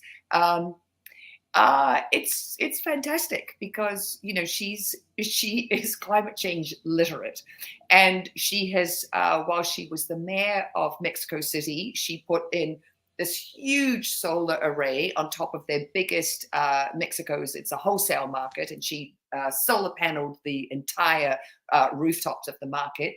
She put in bike lanes. She started the electrification of their public bus system. And she's really a pragmatist. She wants to decarbonize her country and transition to renewable energy. But, she's a statist. She wants to do it with Mexico's, Mexican companies. And one of the things that's really challenging is that Mexico is the 11th largest producer of oil in the world. And Pemex, their big nationally owned oil company, produces 2 million barrels a day. So Ms. Sheinbaum is not going to get rid of that. She says we're going to keep, oil levels where they're at, but we're going to move the company into lithium production, so batteries for storing renewables. In 2015, she had a research paper that was all about the shift for Mexico to renewables. She wrote a really good one actually about wind turbine installation so they had this big installation that happened about 10 years ago. It was in Oaxaca, which is the poorest state in Mexico. And it created a lot of conflict with indigenous people. And for her, that was a real wake-up call. Like, yes, we need to, install renewables, but we really have to look at the communities. We have to tread carefully, and we have to make sure that this makes sense and is good for, everybody, the people on the ground, and also the people who will be getting, the clean energy. So I think she's got a really sort of humanist approach to this. And I think it's really exciting that at our southern border, we have the potential, to, have partnerships and really look at, joint decarbonization and climate change mitigation strategies. And, it's wild to see, and we're seeing a little bit of the West this week, the short-term effects of the climate chaos that is ensuing, meaning that you've got intense heat, you have it earlier in the season, you'll have more of these intense weather swings as a result of this overall climate issue. Mm-hmm. But I relate it to what you're talking about now in relation to Mexico, because they have another problem there, as you're aware, and that is that they're running out of water. Mexico City. Mexico City, where she was mayor, as you just noted, and she was so forward-thinking also, as you've noted, in so many ways. There are some things you just can't run from, and you can't, create your way out of. And sadly, running out of water is one of them. Yeah. Well, remember a couple of weeks ago we were talking about the mantled howler monkeys who were falling out of the trees dead. That was terrible. That was in Mexico. So yes, water is a huge issue. And in Mexico City, you've got reservoirs that aren't full. You've got crumbling infrastructure. It's a big, sprawling city. There are parts of Mexico City that aren't actually hooked up to proper sewage systems. So it's a huge metropolis, and the problems are dire, they're real, and they're now. And the heat and the drought, and this, obviously the water situation, is coming from, directly from the drought, are really real. And so yes, to have someone who's had real hands-on experience with the emergencies that our heating planet are causing, I think is is a positive. But yeah, man, she really faces some challenges. And this relates to old infrastructure. They can shore up a bit of this problem, but ultimately it's a supply issue. So in the chat, Wes says, wow, a woman with a doctorate. And we in the United States are on the verge of possibly letting a man who cannot read back into the Oval Office. Sorry. Or maybe he can nice read. one, Wes. Thank you. Yes. Wes says, or maybe he can read, but he doesn't. No, she's so, and she's got a doctorate in the right science for right now. I mean, energy engineering, right, it's fantastic. Right. Yeah, very good point. mean, she's just the kind of leader that is needed right now. So, well done, Mexico. And also a woman. There are a lot of things that we just can't seem to quite get our country to embrace. Come on, America. Yeah. Come on, you can do it. We have a system it's pretty hard to swim upstream against the currents politically in this place, America, but maybe it'll happen. So that's the good news. So you have this forward-thinking, insanely well-informed climate scientist who is a woman who is leading this huge trading partner for us in America, and also an incredibly influential, immense country, Mexico. Yeah. What's the bad news? Yeah, we have to get to that, I'm afraid. So we have news from Panama about their first climate refugees and moving them. They're moving 300 families off the, so the name of it's a little atoll. It's in the Caribbean, and its name is Gadi Sugdub. I hope I'm pronouncing it correctly. And I sent some photographs. I mean, this is unbelievable. So it's 400 yards long. It's 150 yards across. It's 20 inches above sea level at its highest point. And as you can see, every square inch of this place is covered. So what's happened is, sea level is rising, and it's inundating the homes. They have to be moved. I mean, Panama has got 63 coastal communities, both on the Caribbean side and on the Pacific, who are going to have to be moved, 38,000 people. So these first 300 families who are being moved, it's an 8-minute boat ride and a mile inshore where they're going to live. They have built them homes in the jungle. They will be able to go out, back and fish. But as you can imagine, the upheaval is absolutely enormous. And moving this many people, the price tag is, I think it's about 12 million. But to move all the people that they need to move is going to cost the country $1.2 billion. But bravo that they're doing it, that they, that this is, I mean, they say that, the storms are just so much worse, that the sea level rise is, it's just inundating. And in the pictures, there's a whole, I'll tweet it so our viewers can go look. Oh no, we can see them here. There's one of a pig that's living, sort of on stilts, above the seawater. I mean, that's where they have to keep their livestock. But I mean, it's a, as you say, I mean, they're moving. There's really not much choice but to move them. No, and not everyone wants to go. So they are allowing. Yeah, look, if you can see right outside its window, it's got a an ocean view, but that's pretty precarious. And not everyone wants to leave. And what they're doing, which I think is really good, is that it's not an enforced evacuation. It's like, okay, the 300 families who want to go and the other people will stay until it's, sort of unlivable. But what the people who are leaving already are saying, it is unlivable. It's flooding, the storms are worse, the heat is unbearable. And this is just what is facing islands. I mean, I've talked about it before on the show, the Carteret Islands, which are these Pacific islands near Papua New Guinea, they started talking in 2006 about having to leave. And in 2017, they started moving them. And I don't think they were nearly as well set up as the Panamanian government has been for these people. Their houses are all ready. There's a picture of them as well. They're in the jungle. So it's going to be very different because they live this this real island life. They're used to tourists coming. They're used to being able to, go out and fish for 3 or 4 hours every day. It's going to be quite different. And obviously this is going to be a real thing that we're really going to experience during our lifetimes, both as Well, we are witnesses. experiencing it in this country, aren't we? In North Carolina. Okay, It's North wild Carolina. what's happening in North Okay. Carolina. Tell everybody about that. Okay, so last week in the Outer Banks, North Carolina, Rodanthe, the 6th house in the last 4 years was demolished by the ocean.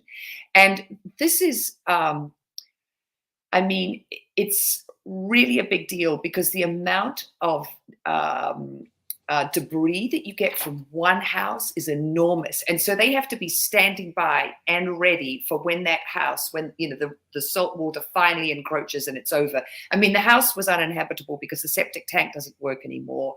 And, the owners haven't been able to live there. But it's a 5-bedroom home, so this is not a small house. No, these houses are enormous. I mean, I just sent you, Tony, another photo of a house that got moved. I mean, this was kind of crazy. They only moved it 50 yards back. I mean, the moving is really, really expensive, but the debris can stretch for miles down the beach. And you have to remember, these are very, eco-sensitive habitats. Turtles are out there. This is their habitat too. And what's interesting is last year, the government, the National Park Service, bought 2 of these houses that were, endangered for $700,000 and immediately demolished them. And they said, we are going to turn this into, public beach access. And this is, Thank you, Albert. Thank you for putting that up, because that debris is why they bought these places, because that debris can be incredibly harmful and disruptive to the natural habitat. Yeah. They say there are mattresses and cutlery and there are domino sets and, not to mention all the, you can see timber there with great big nails, sticking out of it. So, yeah, it's hugely dangerous. And of course, a lot of people are demanding. Oh, I just have to tell you something really that is kind of fantastic about the 2 houses that were bought for $700,000. This was not taxpayer money. So there's this fund, which is called the Land and Water Conservation Fund. It was established in 1964 by Congress. And the idea of it was to save cultural and environmentally important places. Guess what it's funded by? Offshore oil drilling. That's just beautiful. That's just beautiful. So it's sort of full circle. And the irony of it is, we burn fossil fuels and this is what happens. But fossil fuel profits is, paid for these, and these people were really smart to sell their houses because, take the money and get out. I mean, to move your house, away from the ocean is hugely, hugely expensive. Well, a lot of what you're talking about is the clear threat and the clear danger and the clear imminent eventuality that your house isn't going to be there anymore, destroyed by the surf and rising sea. But the owners of the house sold in 2021. It wasn't a long time ago. Well, this is the thing. I mean, yes, people, there's a really sad story about this couple who they bought it as their retirement. One of the houses that is,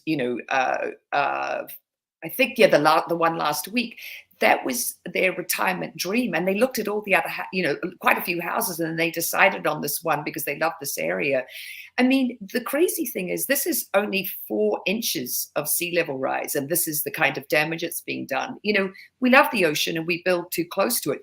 The crazy thing is a lot of the people who live there are saying, you need to replenish the beaches. Well, that costs millions and millions of dollars. And the fund that this county has that would, include that, along with all their other expenses right now is sitting at $6 million. And that's just not nearly enough. And remember, we talked about that community in Massachusetts that had all that sand brought in and they said, okay, our beach is fine now. And do you remember we talked about it, how long that sand lasted when they re-sanded the beach? It was an obscenely short amount of time. 72 hours, ladies and gentlemen, 72 hours. I mean, it was, you just, you can't do it. And the island in Panama, they had been putting pillars and coral and all these things. But when you put hard surfaces, and I see it up in Malibu, the Malibu colony, they put these great big boulders up in front of their properties. Well, that just causes the ocean to scour even faster because it goes all the way around these boulders and pulls out more sand. You need mangrove swamps. You need the waterways that are actually supposed to be there, the wetlands, all the things that we've taken away. That's what gave us a buffer. These pylons and putting in great boulders, that actually just exacerbates the erosion that's going to happen. It's such a stark reminder of what the future is. I mean, it's not just the future. It's the present, but I'm saying there'll be more of it in the future.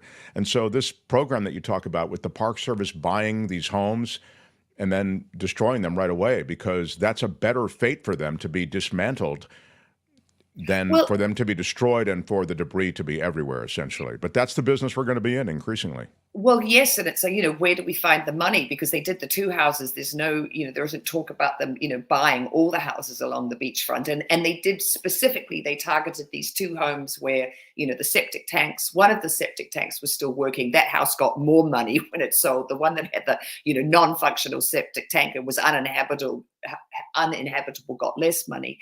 But it's where do you find the money? And, they'll have to be funding that'll be earmarked for this. That'll be dedicated to this. I mean, there's going to have to be, and this is not just North Carolina. I mean, this is going to happen in Florida, and it's going to happen along coastal communities nationwide. It's a real problem. That's why when Trump says irresponsible things like, "Oh, it's 1/8 of an inch over the course of whatever," I mean, he doesn't know what he's saying. He's just kind of minimizing it all. But it's really destructive because it does minimize what is a serious threat to so many Americans and so many people nationwide, worldwide, as you just showed in Panama. Yeah. Well, the thing is that Rodant, that's 4 inches of sea level rise only. I mean, it's 4.6, so it's almost 5 inches. But yeah, it sounds incremental and tiny. But so famous, beautiful city, Venice, built on a lagoon. I mean, they say by the end of the century, the sea level rise there, because the city is also sinking, it's built on these logs. I mean, it could be up to 4 feet. We've got 70,000 houses in New Zealand that are going to be inundated with seawater. And when they started talking about them, it was sort of a couple of decades late, because the amount of money, once the sea level is already, high. And I get it. People are very attached to their homes. The idea of having to abandon somewhere you've lived. I mean, that's what these poor Panamanians are talking about. We've lived here. This is our whole lives, these homes, and to have to uproot. And when you see where they're going to, I mean, they've built them homes, which is great. But, that's, I mean, the people of the Carteret Islands, that all their ancestors were buried there. Okay, so this is where they're going to be. It's a mile inland, it's in jungle. I mean, it couldn't be more different from where they're, except if it was obviously in a huge metropolis, but it's quite different from where they are. But the other thing that's great is once they get to the coast, it's an 8-minute boat ride, back out to their island. So, they're not being, horribly. Yeah, they're not being horribly trucked displaced. to some, remote place. I mean, they are, but yeah, it's a radical change.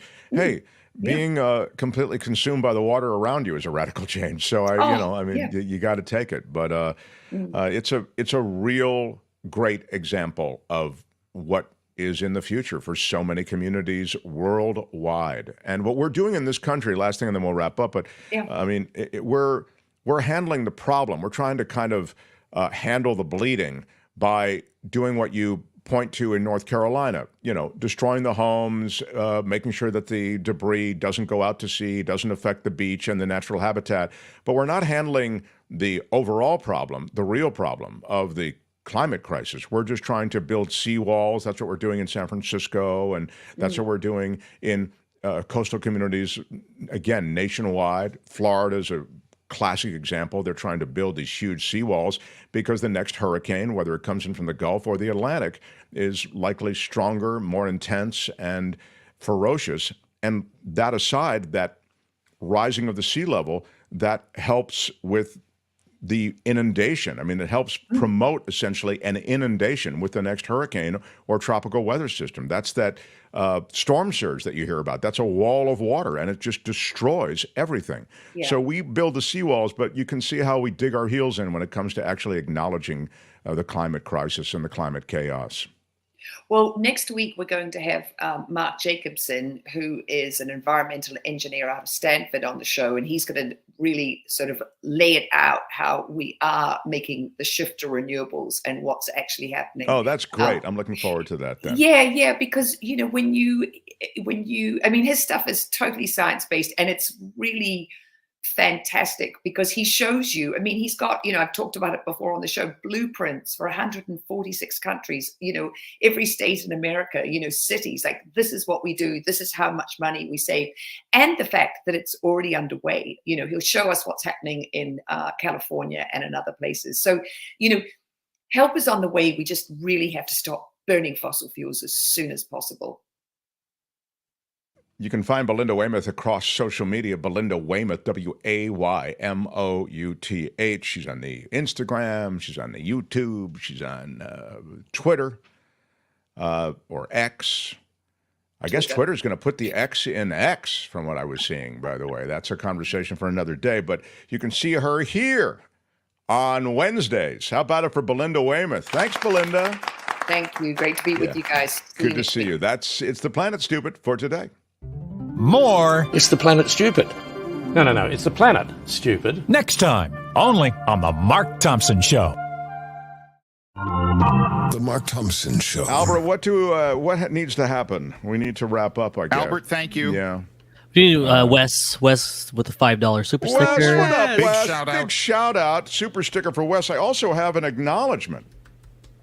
Speaking of, we're a crowdfunded show, so we like to make a big deal out of those who are in the crowd who do fund. Sure. And there is a new $15 a month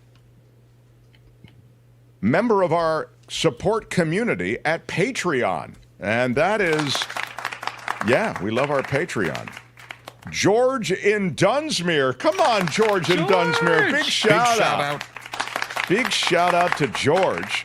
Just became a $15 member in Patreon. You can find the links to Patreon and PayPal under all of our videos. It really does help. And then Cindy, Foothill Cindy, just edited her membership from $5 to $34. Wow, that is super cool. Is that for the? I'm not gonna cry.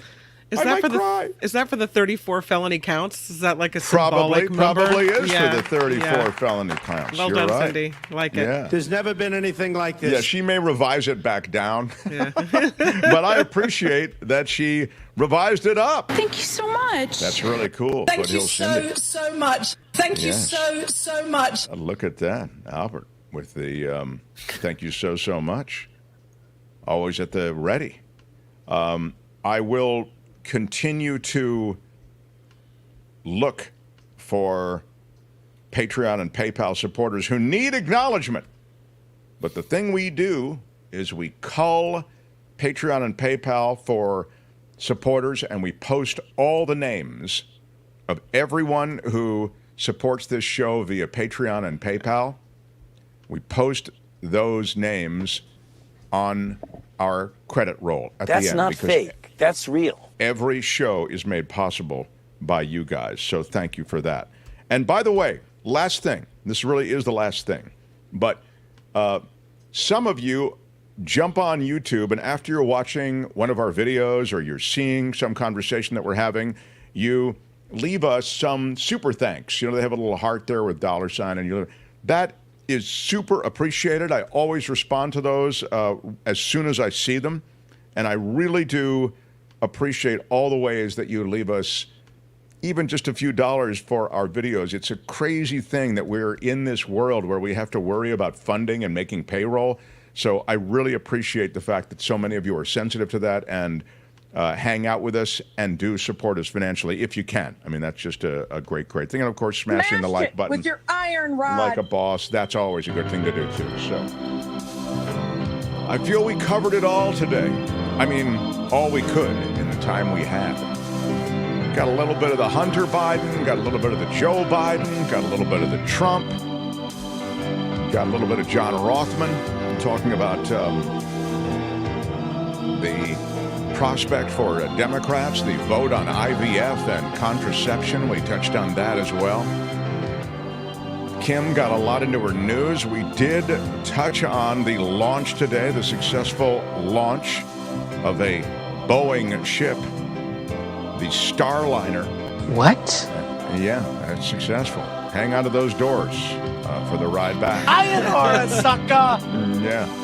Albert is back. He'll maybe have some additional thoughts about the gambling in baseball and what's happening with that, not to mention the playoffs. I'm Shadow Stevens for the Mark Thompson Show. Bye-bye. Kim has the after party live. We'll do it live. I can All the time. Bye-bye. It's going on now. Till tomorrow. Thanks, everybody. Tomorrow, David Katz. Bye-bye.